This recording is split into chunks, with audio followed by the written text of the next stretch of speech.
no more idea than the man on the moon what sweetbreads were.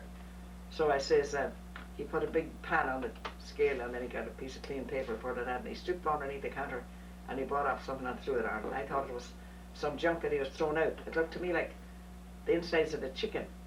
And he rolled it up and then rolled it up in another paper and handed it to me. And I stood and looked at him and he said, did I want anything else? I said, no, I just wanted the sweetbreads. What is your Gramma? So I said, I come across the street and I said, somebody was playing a trick on me, I knew it. So I left them down in the kitchen and went on out to the diet kitchen and my aunt said, did you get the sweetbreads? And I said, no. She said, where'd you get it? I said, I don't know what you call it, but I said, to me it looks like the inside of a chicken. So she came out and I could see the two of them up in the kitchen laughing and the cook was shaking. She was a big fat woman and she was shaking, laugh, laugh, laugh. So after a while she came out and she says, what did you ask for, child, when you went to the store this morning? I said, I asked for sweetbreads. And she started to laugh and she says, where'd you think he could have gotten? I said, sweetbreads is what I asked for. So she says, well, do you know what sweetbreads are? He says, no, I haven't any idea. Well, what do you think they are? Well, to me, I said, sweetbreads would be a variety of cake, a variety of sweet cake cut up. And that's what I would think was sweet. So time went on, and I said to her, don't ever, if you ever sweetbreads cooked, don't ever offer me sweetbreads. There's nobody in this world ever going to get me to eat sweetbreads. So time went on, and when my first baby was a year old, the woman that was in the hospital with me called me up and said, I've had a little party for the babies today, and I want you to come up and bring that other lady with you and tell me how you make mashed potatoes. And she says, be up for lunch, and we went up there, and she had a lovely table set with everything nice on it, and she had this lovely plate of what I thought was breaded veal, because in them days breaded veal was a great dish.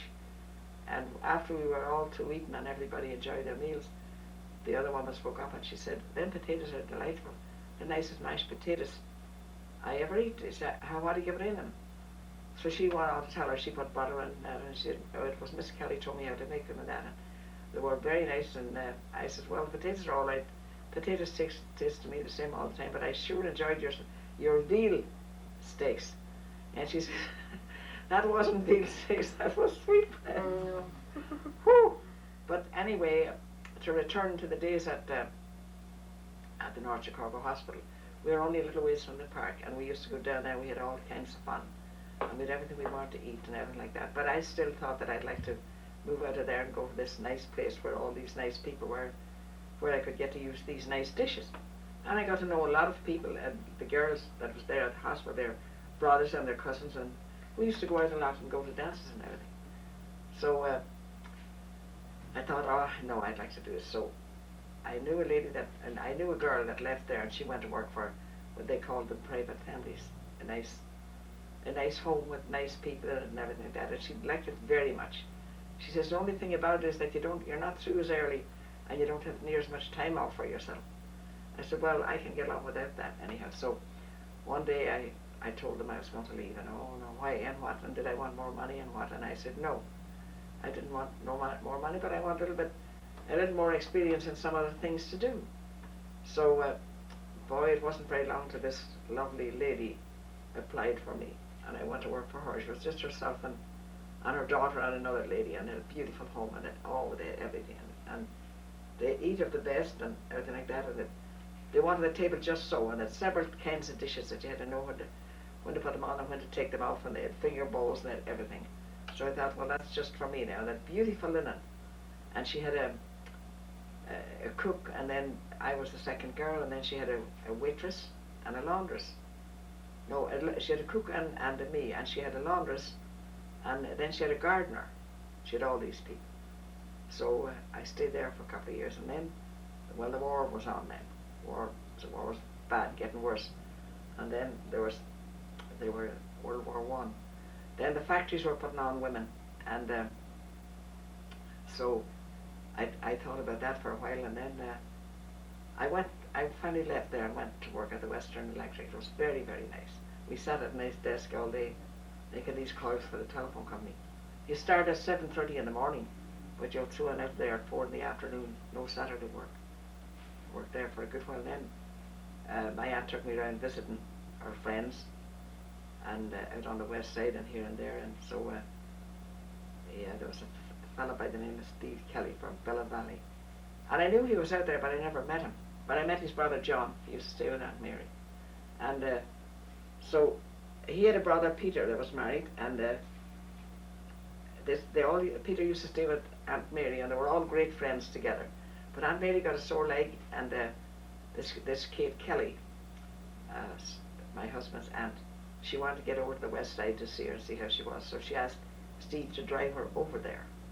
And I happened to be home taking care of my Aunt Mary when they came in. And Aunt Mary was so glad to see them, and they were old friends of years. And I thought this fella looked so much like Pete Kelly, but I knew it wasn't him and all. Then they introduced me to Steve. So, then he got talking about Ireland. Was I ever down in the Bell Valley direction? I said no. And we talk about a lot of things, and he'll start to laugh. He laughed a lot, and he says, "Do you go out anywhere?" I said, "Yeah, I go out." I said, "I go to shows and dances and everything like that." But I said, "I have to work. I work every day." So he said, "Maybe you'd come to the show someday." I said, "Maybe I would some afternoon or evening. It wouldn't be some day." So about a week later, he called up and asked me to go to the show. And then we started going together from there. And about a year after that, we were married. So I went on my own.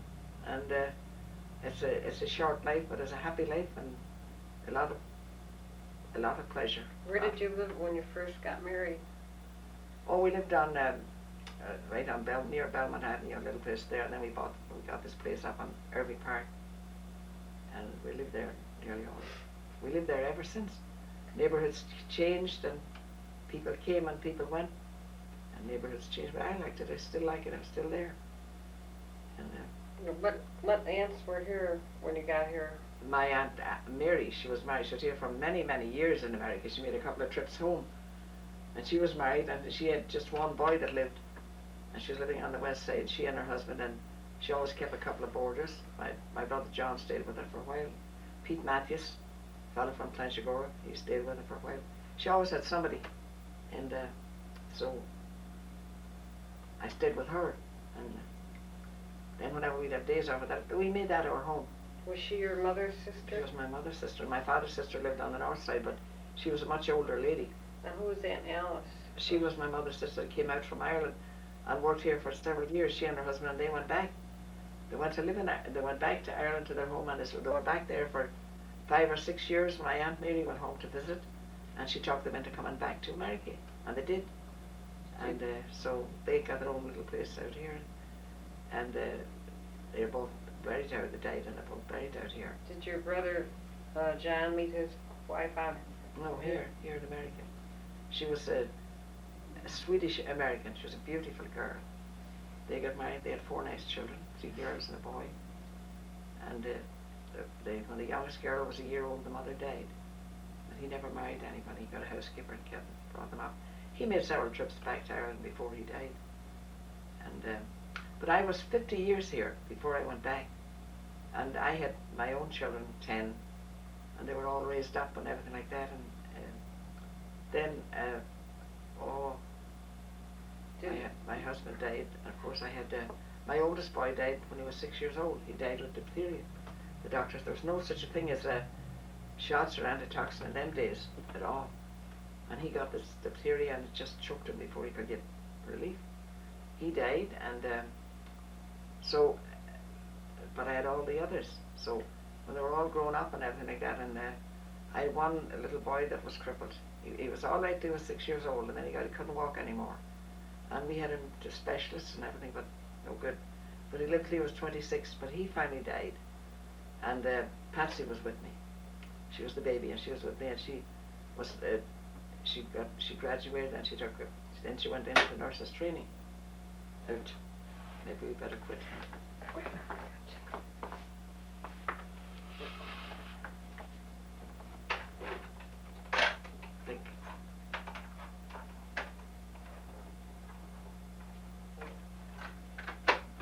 Thing shut out on us. She has to start up again. Okay. And so she graduated, and we had a lovely graduating party for her and everything like that. And then she said to me, when she says, I think that you ought to take a trip at the time you get a trip to go somewhere besides. You never were away anywhere except maybe out to the suburbs or something for a weekend or something like that, and I think that we should take a trip. And she said, I know some girls that I went to school with, and we'd all like to go somewhere. So then, in the meantime, that other Kelly man died, Peter Kelly, and his wife, their family was all grown up, and I thought, well, maybe she'd come along too, and she'd be a companion for me, and all the girls could go their own way in it, and she did come, and there were 7 of us went together, and so I was taking care of some babies for this man. He was an agent for the Air France, and he came out and he marked out a beautiful trip for us, and we started off, we were gone 7 weeks. We went first to Paris, and then we went to another place in France called Nice, and we went to Spain and Portugal, and we went to Rome, and we went to Lourdes, Fatima, and London, and then over to Ireland. We were gone for 7 weeks. We had a grand time. We just had a grand time, and we went up to, I remember we went over in Ireland, we went up to a place called Omead, this kind of a summer seaside resort, and we watched a couple of men start an argument about a couple of fresh herons, and they were getting such a bang out of that, the people that was with me. They thought it was just great. And, when did your brother Arthur, did he come over before? Oh, you know, my brother Arthur came over when my Aunt Mary went home to visit. He came back with her, and that would be in, that'll be in 1924 or 5, I think. Well, who did he stay with? He stayed with Aunt Mary, and right along all the time, and he got a nice job at the Western Electric and stayed there all the time. And then for some of these pals that were living around different places, they came there to live with her. They all lived together, and they all had a nice time. And then he met this girl, MacDonald, from Dublin, and he married her, and they bought a nice little bungalow and lived there till he died. They had 2 children, a boy and a girl. So the girl is somewhere in California. I don't know just where she is. The boy is on the west side, somewhere too. But they sold the bungalow when the mother and father died. They moved out of Chicago, and I know where they went to. But there were a lot of friends in Chicago, and a lot of old acquaintances that my Aunt Mary knew, and there was never a dull moment. Never. Everything was. Did your mother come over here, or did she stay in Ireland? No, my mother never came back when she went home and got married. She never came back. She stayed on the farm. Then my brother got all the girls. My sister, she was pretty well educated, and she took off on her own. She married a wealthy man, and right in the neighbourhood, and had everything she wanted. She was the envy of the whole neighbourhood. And John Arthur came out here, and then Philip was all alone over there by himself. He got married after my mother died. He married very nice girl, and she helped him with everything and that, and they got along real well. They had a big family. 5 of his children are in religion. There's 4 nuns and a Christian brother, and they were out here. The boys were all out here, but they went back home. They didn't come out here early enough. They were too lonesome for home. Then things picked up in Ireland, in Dublin and Belfast, and all around there. They had the airplanes coming into Dublin, and there was work for everybody. And so. What all did you bring on the boat? Did you have a luggage or? Oh no, we had a big suitcase full of clothes, and that was all. And we could go up on the deck. We were a second cabin. We could go up on the deck. The poor steerage guys couldn't go up there, and we used to go up, and we'd go down to the kitchen, and the chef would give us buns and stuff. No. Did you come by yourself, or did you? No, I came. There was I think 7 of us came together. Oh. The girl that I came to get with her, she stayed in Chicago all the time. She got married, and then she went back home to live, and she lived over there and died there. And was your mother quiet, or was she? No, she wasn't quiet by no means. She'd have made a good lawyer, a good criminal lawyer. My father was very nice. He was very lovely. We missed him very much, and we nearly. Oh, it was a shock. He didn't want to go anywhere or do anything. He didn't want to. He was always so kind, and he always had something funny to say. And if there was something you should do and you didn't get it done, he'd say, "Well, come on now, and the 2 of us will do it together." But not my mother. She'd tell you to get it done, and you would get it done, and that's it. And if you wanted to go anywhere, well, I remember when the movies first came out, and it was 5 miles into town to a movie, and we wanted to know if we could go to the movie. Well, the first thing would be yes, but don't forget, you have to go to church. So before we went to the movie one night, there was a dance somewhere. My brother There's a whole, if anyone was leaving coming to America, the kids would all get together and they'd buy some cake and they'd get some drinks and coffee, and not alcoholics, but cokes and coffee and that. They'd get up and dance, and always somebody had a big place where we could have the dance, either in their home, the old couple's home, or else on a great big loft. We get in there, we'd have a dance. So I remember this night, this boy was leaving and they got up and had a big dance the night before. And it lasted away until the 5 o'clock in the morning. We come home then and we figured, well, if we go to sleep, we didn't know what to do. But the mass wasn't until 11 o'clock anyhow, so we got up and we went to church, and the priest would come out there, and all the time, every church, he'd come out and he'd say, I will read for you a prayer before the Acts. Then he'd read the Acts of Faith, Hope and Charity. Then he'd turn the book around and he'd say, I will read for you a prayer before Mass. And he would read that. Well, we had been to the movie the night before, and we had a pew up in the front of the church. And my brother Phil was afraid to go up there because he was afraid he'd fall asleep, which he did. So he stayed down by the door. There was seats down there, of course, but he was standing up with his back against the post. And Mass went along real nice, and the priest started with his sermon, and he went on to tell that he was getting the church all fixed up. And he says, I have a new marble altar made in Dublin, and be installed here. It'll be very nice, and I'm having some iron girdles put across the church so the walls don't come tumbling in on your head someday. And then he went on, and he was very slow, and he says, and I hope that the people will open up their hearts and also their pocket books. And my brother was sleeping, standing with his back up against the post, and all he could hear was the music and the dancing and the cheering from the night before. And so he woke up in a hurry, and he'd start clapping his hands, and he says, here, here, here, here, here. And there wasn't you could have heard a pin drop. There wasn't a word. He said he knows there wasn't a drop of blood in his body that didn't come up in his head. And we were all sworn to secrecy not to tell my mother. But finally, about a week later or so, somebody met her and told her, well, the funniest thing happened at church. Did they tell you? No, what was it? Well, it was Phil. Well, of course, Phil got called on the carpet for that. Well, didn't you go up to the seat? Why didn't you go up to the seat where you belong? Well, you were no angel. Didn't you get in trouble one time for not putting the water out the night before? On my shoes. That's right.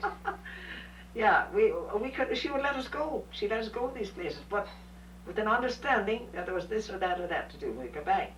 So this night there wasn't any particular dance anywhere, but we were all out somewhere down around, and that it was my job was each one had their job at night. Somebody had to leave killing wood for the morning early, start the fire. Someone else to do something else. But my job was to fill we had a great big container for water, and you had to take this water from a well. It would be maybe a half a block away or less, and 2 big large cans would fill it. So that was my job always, without fail. So this night we all went out just down to the road for fun and that, but somebody had a concertina, somebody else had a violin, and they started to dance. And then they decided that they could do a better job if they went down to Anne's, a place called Anne's where we used to dance. All we goes down to Anne's. And the dance lasted till way after 10 o'clock. So we come home and she was in bed, and we all come in very easy. I didn't want to wake her up, and I thought I can't go for the water because where I have to put the water she'll hear me.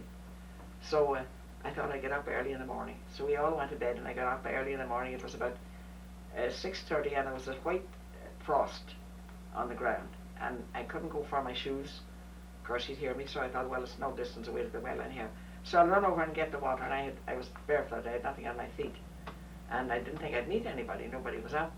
But between my house and the well, I meets this fella going to work. He was going to build a stable for somebody. One of our neighbours, and he was at the dance the night before. And he says, where's your shoes? I says, I couldn't find them. And did you have to come out and get the water? I said, yeah, I didn't leave it in last night, so I had to come and get it this morning. So that was all that was said. He went on.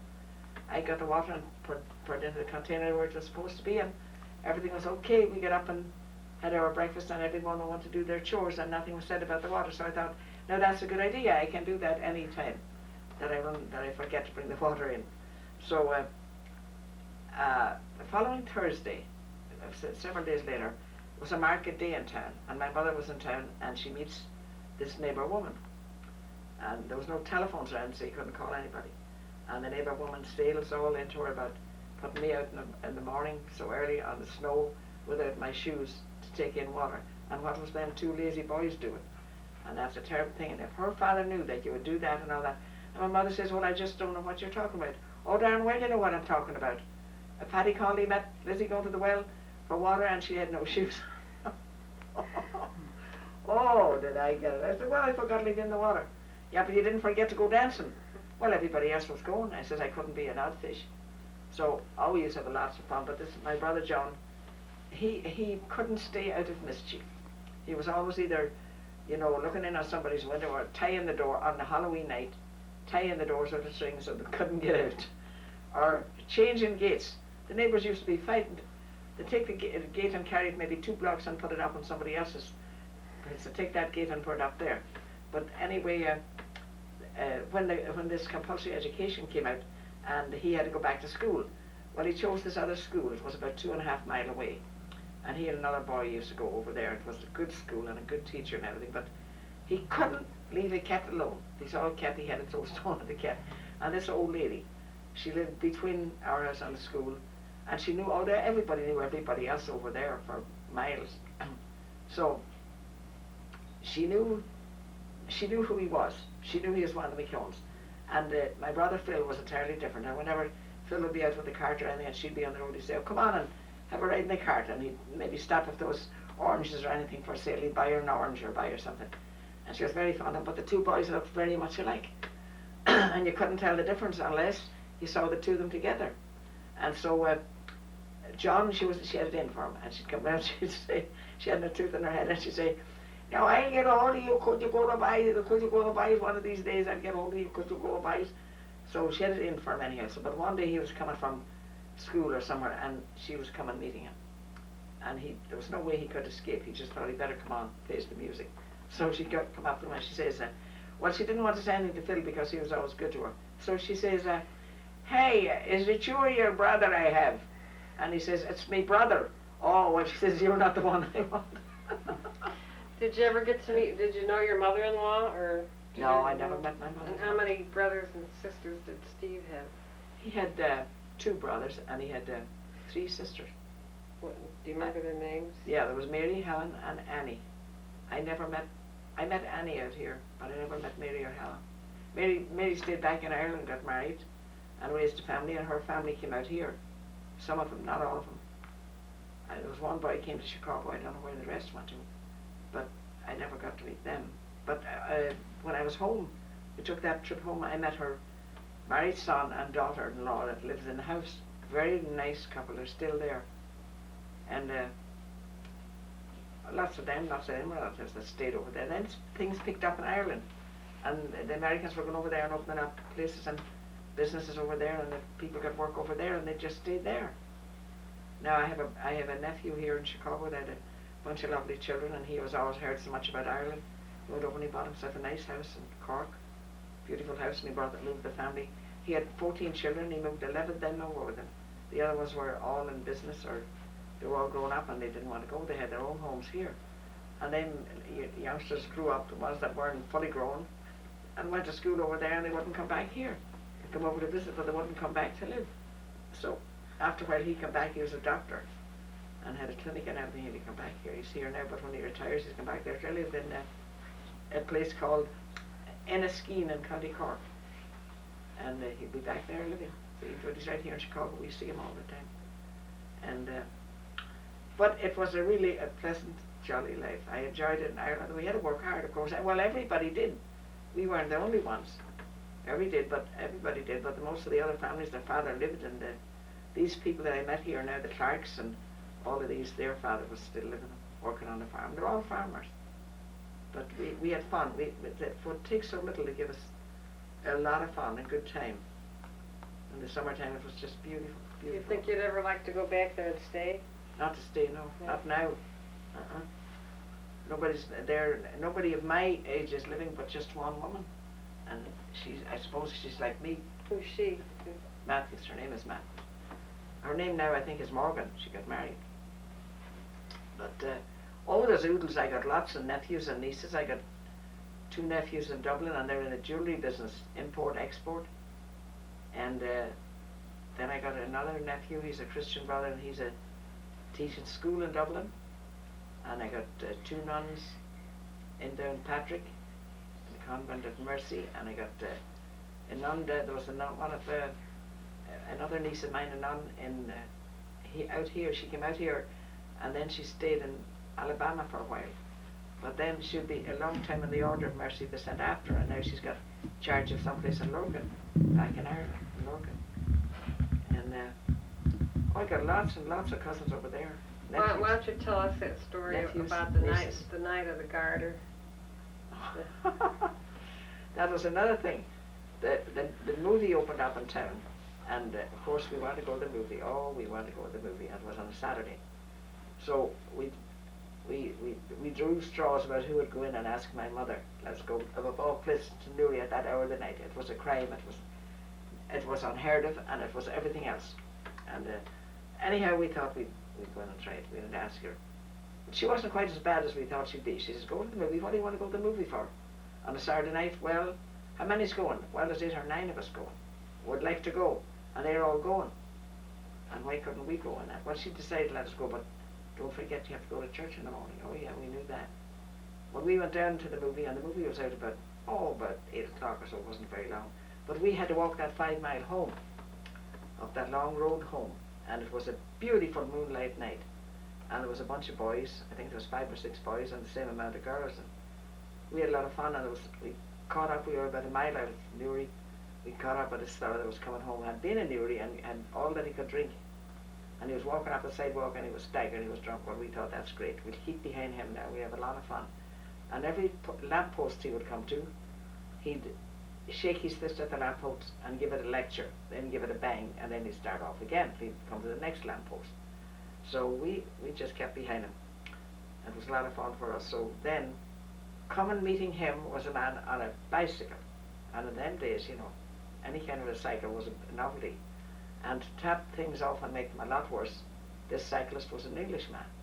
So he was trying to get by, and the drunk was taking every side of the sidewalk. And so finally he hopped off the bike and got angry, and he says, say, can't you make up your mind where you want to go? He said, can't you walk on the outside or on the inside? And if you haven't enough room on the sidewalk, why don't you get down on the street where you belong? So the drunk gave him some kind of a sassy answer. And he says, wait a minute, do you know who you are addressing? And the drunk says, no, and what's more, I don't care who you are. Well, he says, I am Captain Major Roger Hall. I'm a knight of the Bat, I'm a knight of the Garter, and I'm a knight of the King's Men. And the drunk says, oh, you are, so you are, maybe I heard all that and more. But listen to me when I tell you, I'm Paddy Murphy, the night, tomorrow night, Tuesday night, Wednesday. Then there's another man coming from a party, from a dance one night, and he also was drunk. And he came to a crossing, and on the corner was a cemetery. And he thought, they're very, very superstitious in Ireland, and they tell you, to scare the life out of it, he had to pass a cemetery, going anywhere that they seen a dead man walking around the cemetery, so scare the life out of people. But anyway, he came to this corner, and the cemetery was on the corner, and he began to think, if I could cut across that cemetery now, I'd cut that whole corner off. Otherwise I'd have to walk